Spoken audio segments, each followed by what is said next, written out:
Okay, so let me quickly do anarcho-primitivism and transhumanism, then we come back to your point. Okay, so Great. The quick thing on that is anarcho-primitivism says we're not living in nature, we're far away from it, we're having all these plastics, we're having all of this, pollution.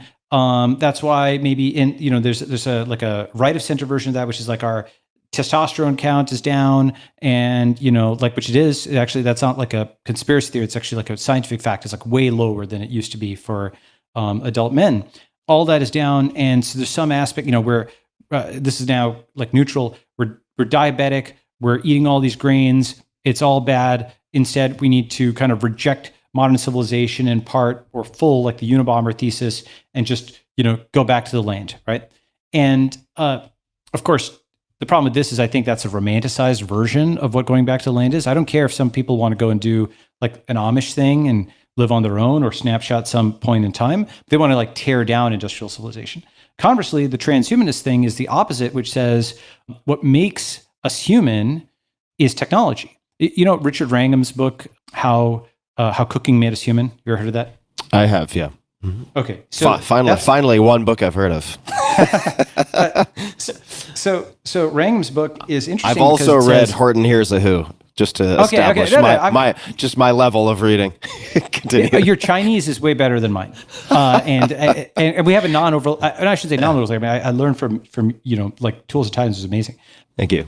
But Cooking Made Us Human essentially says that technology is actually part of humanity in the sense that we sort of outsource our metabolism to cooking and therefore could evolve in a different way, right? And that's probably agreed. Also true for clothes and other things. There's this book like The Naked Ape, which is kind of also about that. And the idea is that we are a technological species. Technology is not some anti-human thing. It is humanity. It is a difference between us versus animals.